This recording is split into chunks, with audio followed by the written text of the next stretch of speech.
Hazreti İsa mundaq dedi. Bir odamning 2 o'g'li bor ekan.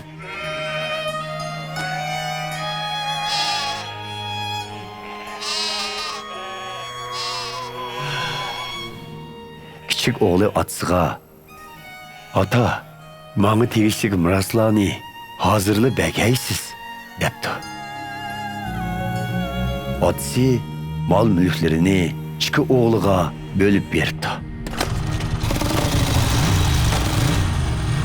Bir necha kundan keyin kichik o'g'li o'ziga tekkan mol mulklarni yig'ishtirib, yiroq bir davlatga berib, u yerda mol dunyosini xolig'inicha buzib chechib, aysh-ishratlik turmush kechiribdi.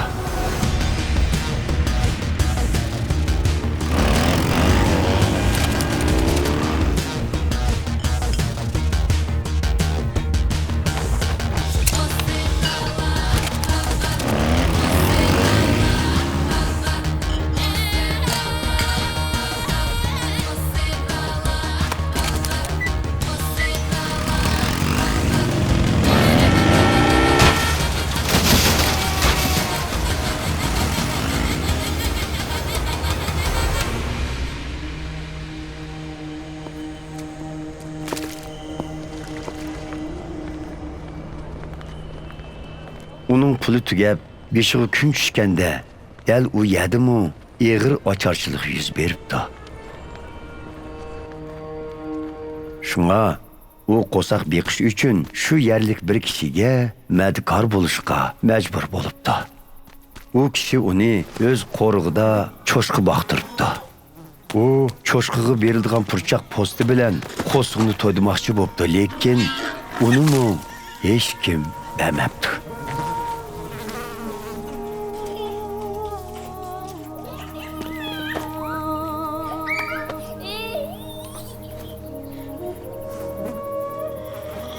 Keyin u ahliga kelib, otamning madkorlarining hammasining yemak ichmigi eshib turibdi. Men bo'lsam, bu yerda ochlikdan o'lamdiman. O'rnimdan turib, otamning oldiga berib, "Ota, men Xudoning oldidimi, sizning oldingizdami gunohkorman.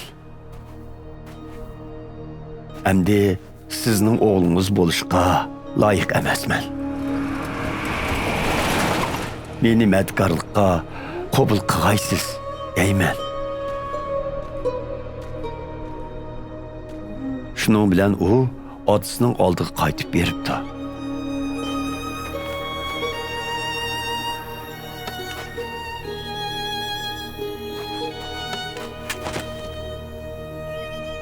Otasi o'g'lini yiroqdan ko'rib, uningga ichi og'rib, oldiga yugurib chiqib,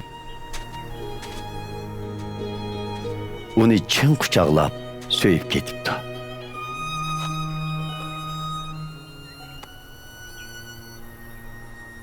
"Ota, men Xudoning oldidami, sizning oldingizdami gunohkorman. Endi sizning o'g'lingiz bo'lishga loyiq emasman" debdi. Biroq otasi chakarlarga: "Darhol eng esil to'nni akilib, uningga kiydiringlar, qo'lga uzuk selinglar, putlarga oyoq kiydiringlar. Ondan rosa bodalgan to'paqni akilib so'yinglar. Uni ziyofat qilib kutib olayli. Chunki o'g'lim o'lib tirildi, yo'q qilib tepildi" debdi. Bu chaqda cho'ng o'g'li etizga kelgan ekan. U qaytib kelib etib, uyga yaqin kelganda nag'minavo ovozini anglabdi. U chakarlardan birini chaqirib, uningdan nima ish bo'lganligini so'rabdi. Chakar: "Iningiz qaytib keldi. Dadingiz uning tinch amon qaytib kelganligini ko'rib, bodalgan to'paqni so'ydi. Biroq cho'ng o'g'li intayin xafa bo'lib, uyga kirishni xohlamabdi. Otasi chiqib uni uyga kirishga undabdi.